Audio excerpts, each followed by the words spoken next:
So hey guys, welcome back to my video. तो Friday को market अच्छी गिरावट के साथ बंद हुआ।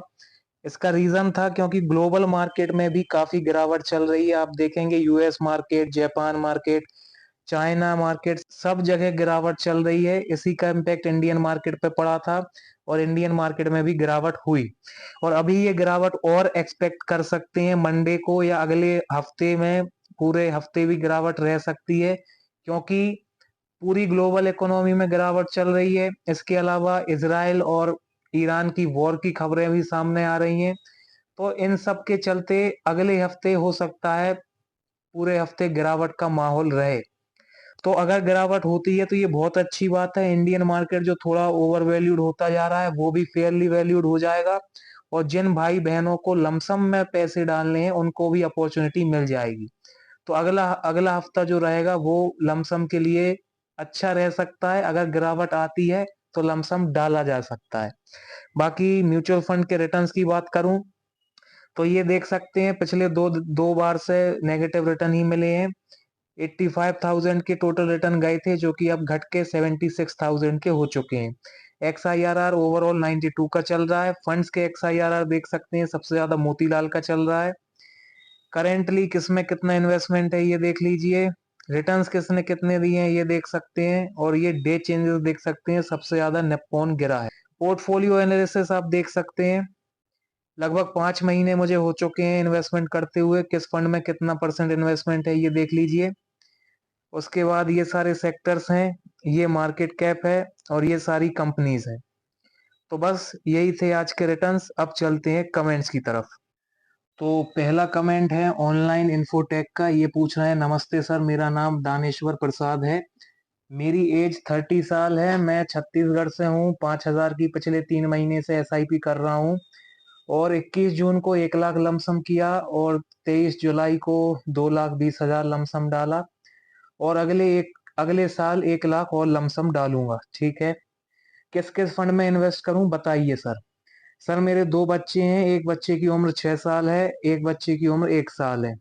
मेरे बच्चों की एज के हिसाब से उनके आगे की पढ़ाई लगभग 10 से 15 साल में आ जाएगी बिल्कुल। और साथ ही साथ एक भाई की शादी लगभग 6-7 साल के बाद करना है। मेरी सभी जरूरत के हिसाब से सलाह दीजिए कि मैं अपना कौन सा वाला म्यूचुअल फंड जरूरत के समय विड्रॉ करूं। My mutual fund portfolio are Nippon 1,000, quant small 1,000, Motilal mid 1,000, Parag Parikh 2,000। Please review and suggestion for my better future. तो सबसे पहले बिल्कुल सही पोर्टफोलियो है आपका, कोई गड़बड़ नहीं है इस पोर्टफोलियो में, इसको कंटिन्यू करिए। फिर आपने पूछा कि सलाह दीजिए कि मैं कौन सा म्यूचुअल फंड किस जरूरत के समय विड्रॉ करूं। तो पराग पारिक में आप 2,000 डाल रहे हैं, बिल्कुल सही कर रहे हैं। इसको आप रिडीम करिएगा 6-7 साल बाद जब आप अपने भाई की शादी करेंगे। ठीक। बाकी के जो 3 म्यूचुअल फंड रहेंगे, निप्पॉन, क्वांट, मोतीलाल, इनको कंटिन्यू करते रहिएगा। इनको तभी रिडीम करिएगा जब आपको बच्चों के लिए जरूरत पड़े 10-15 साल बाद। तब तक इनमें बिल्कुल पैसे डालते रहिएगा। बीच बीच में लमसम डालते रहिए। एसआईपी कंटिन्यू कंटिन्यू रखिए और गिरावट में डालने की कोशिश करिएगा तो और बेनिफिट मिल पाएगा। बिल्कुल सही पोर्टफोलियो है, इसके साथ आप कंटिन्यू करते रहिए। आपके भाई की शादी पराग पारिक निपटा देगा और बाकी बच्चों की पढ़ाई बाकी के 3 फंड स्मूथली निपटा देंगे, कोई दिक्कत नहीं आएगी। ठीक। चलिए, इसके बाद फिर अगला कमेंट है नारायण स्वामी जी का। ये कह रहे हैं वन म्यूचुअल फंड सजेस्ट करिए। इनकी एज 52 की है और ये 5,000 रुपए इन्वेस्ट करना चाहते हैं 10 साल तक। तो नारायण स्वामी जी, एक म्यूचुअल फंड नहीं रखना चाहिए, कम से कम 3-4 म्यूचुअल फंड रखना चाहिए, वो बेहतर रहता है। तो मैं आपको यही सजेस्ट करूंगा कि 3-4 म्यूचुअल फंड रखिए। 10 साल आप बढ़िया टाइम के लिए इन्वेस्ट कर रहे हैं। दो स्मॉल कैप ले लीजिए, एक मिड कैप ले लीजिए, एक फ्लेक्सी कैप ले लीजिए। इन 4 फंड में ये 5,000 रुपए इक्वली डिवाइड कर दीजिए और 10 साल तक चलाते रहिए। बीच में गिरावटें आए बिल्कुल नहीं डरना है, कोशिश करिए और डाल दें। गिरावटों में पैसे डाले जाते हैं, गिरावटों से घबराते नहीं है। कितनी गिरावटें आए बीच में बिल्कुल नहीं डरना है। 10 साल बाद अच्छी अमाउंट बना लेंगे। एक म्यूचुअल फंड मत रखिए, कम से कम 3-4 म्यूचुअल फंड रखना चाहिए, वो बेहतर रहता है। ठीक है। उसके बाद रोहित दुबे पूछ रहे हैं sir review my portfolio, Kotak small 1000, HDFC small 1000, axis small 1000।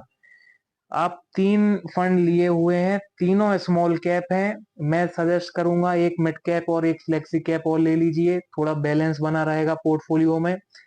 और अगर आपको सिर्फ स्मॉल कैप ही रखना है तो वो भी आप थोड़े खराब स्मॉल कैप लिए हुए हैं। मैं देख रहा हूं आप सिर्फ बैंक के नाम वाले म्यूचुअल फंड लिए हुए हैं, कोटक, एचडीएफसी एंड एक्सिस। ये वो पुराने जमाने की सोच की याद दिला रही। पहले के लोग यही करते थे कि जो बैंक के नाम वाले म्यूचुअल फंड होते थे उनको ही लेते थे, बाकी के म्यूचुअल फंड को लेते ही नहीं थे। बट ये सोच गलत है। अगर इसी सोच से आपने लिए हैं तो ये बिल्कुल गलत है। जो बैंक के नाम वाले म्यूचुअल फंड नहीं है वो ज्यादा अच्छा परफॉर्म कर रहे हैं, इसलिए बैंक के नाम पे मत जाइए आप। अगर मैं आपको 3 सबसे बढ़िया स्मॉल कैप बताऊं तो Nippon, quant, Tata and SBI, ये 4 काफी अच्छे स्मॉल कैप हैं। आपको इन स्मॉल कैप की तरफ जाना चाहिए। ये आपको काफी बेहतर रिटर्न बना के दे पाएंगे एज कंपेयर टू अभी जो आप लिए हुए हैं। तो इनको मेरे हिसाब से आपको चेंज करना चाहिए और उनमें जाना चाहिए, वो बेहतर रहेगा। ठीक। प्रवीण जी पूछ रहे हैं थैंक्स फॉर योर एडवाइस, तो वेलकम। क्वांट ईएलएसएस फंड या कैनरा रोबेको ईएलएसएस फंड कौन सा अच्छा है टैक्स सेविंग के लिए? कैनरा रोबेको ईएलएसएस फंड में 2022 से 2023 में एसआईपी की थी, एब्सोल्यूट रिटर्न 44.8 का मिला। फिर बंद करके क्वांट ईएलएसएस फंड में एसआईपी की, जो चालू है अभी तक 27% के रिटर्न मिल चुके हैं। ईएलएसएस का कौन सा दूसरा फंड आप सजेस्ट करोगे? तो बिल्कुल क्वांट बढ़िया फंड लिया है आपने। और एक मैं आपको सजेस्ट करूंगा एसबीआई का। क्वांट एंड एसबीआई ये दोनों ईएलएसएस कैटेगरी के सबसे बढ़िया फंड हैं। एसबीआई का जो नाम है ना वो एसबीआई लॉन्ग टर्म इक्विटी के नाम से है, ईएलएसएस के नाम से नहीं है, बट वो है ईएलएसएस ही। तो आप कंफ्यूज मत होना। एसबीआई के जो म्यूचुअल फंड है उसका नाम है SBI long term equity fund, ठीक है, बट वो है ईएलएसएस। तो ये 2 फंड जो हैं वो मुझे लगता है ईएलएसएस कैटेगरी के बेस्ट फंड हैं, आप इन दोनों की तरफ देख सकते हैं। ठीक। उसके बाद दिनेश कुमार जी कह रहे हैं जय माता दी, तो जय माता दी भाई, जय माता दी। उसके बाद गुड्डू कुमार दी कह रहे हैं सर क्या मंथली एसआईपी को एक लमसम में छोड़ सकते हैं कुछ ईयर्स के बाद? तो बिल्कुल भाई, हर तरह से कर सकते हैं। चाहे आप अभी एसआईपी करते रहिए, फिर बाद में इकट्ठा करके किसी में भी लमसम में डाल दीजिए, सब कुछ कर सकते हैं। यही तो फायदा है म्यूचुअल फंड का। ये इतनी फ्लेक्सिबिलिटी, इतनी लिक्विडिटी आपको और कहीं नहीं मिलेगी। एफडी, पीपीएफ, गोल्ड, कहीं आपको इतनी फ्लेक्सिबिलिटी नहीं मिलेगी जितनी आपको म्यूचुअल फंड में मिलती है। तो बिल्कुल आप ऐसा कर सकते हैं, कोई दिक्कत नहीं है। तो बस यही था आज की वीडियो में। Thank you for watching the video. मिलते हैं नेक्स्ट वीडियो में।